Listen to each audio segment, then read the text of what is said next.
Hello everyone. If you need any subjects of BTech first, second, third years, that is electronics and communication engineering, you can comment below and I'll make a video and upload it in the my channel.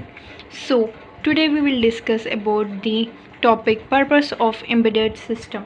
So what is the purpose of embedded system? Means why we use the embedded system. There are 6 major purposes, that is for data collection or storage representation, or for data communication, or data signal processing, monitoring, controlling application specific user interface. So let us study in detail. So first one, data collection or storage representation. So the data may be stored or it is analyzed, like whether it is stored in the RAM or ROM, how much memory it took, all it will be analyzed. Do it have any mistakes or acknowledgement it got or not, all will be analyzed. And manipulation, the data may be in the digital form, so it is converted into analog form, or from analog to digital form it is manipulated, and the data will be transmission from one source to another source, or from one device to another device. The data may be in the form of text, voice, message, or image, video, or electrical signals. In mobile phone you can see text, voice, message, image, audio types. From information may be passed in the form of electrical signals from antenna to television, and the data may be in the analog or digital form. Example is digital camera. Next, data communication. It is a major purpose why we use embedded system. So there are wide variety of applications used, from satellite communication to simple home network systems. So either in TV, mobile phones, and till satellite communication, the data communication is possible these days.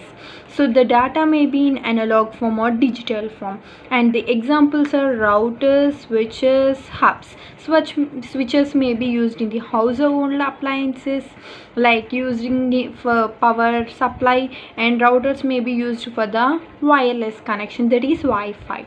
And the third purpose is digital signal processing. So in digital signal processing, the name itself says that it is a processing of data. So the speech may be processed, it may be the coding may be processed. So the coding to execute the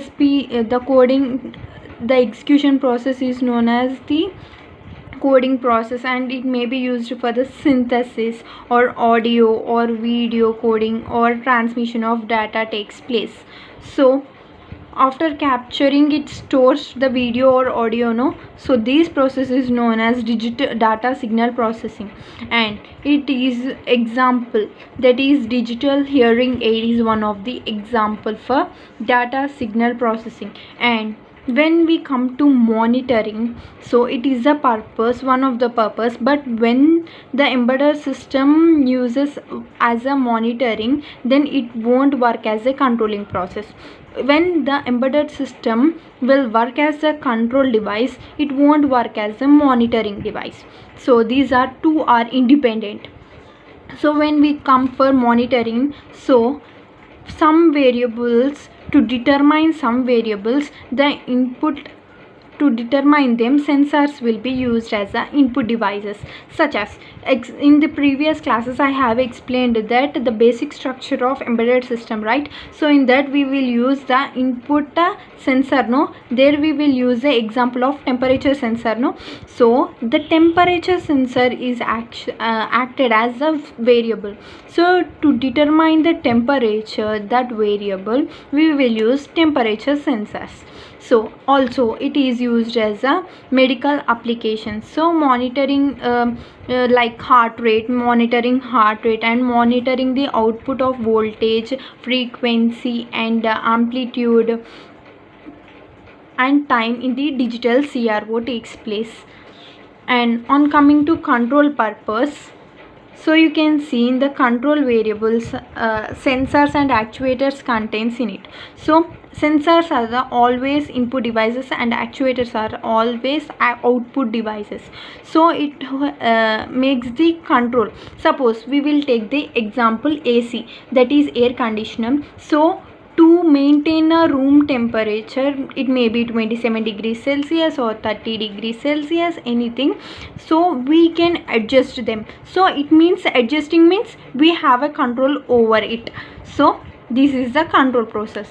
And the last main purpose is application specific user interface. The name itself indicates that it is the application used as an interface. So switch acts as an interface between, suppose if we take an power supply, so on and off of the power takes place with the help of switch, right? It acts as an interface. Buttons to on and off the mobiles, the buttons takes place, and keypad, lights, display, all these are the it will be like an interface.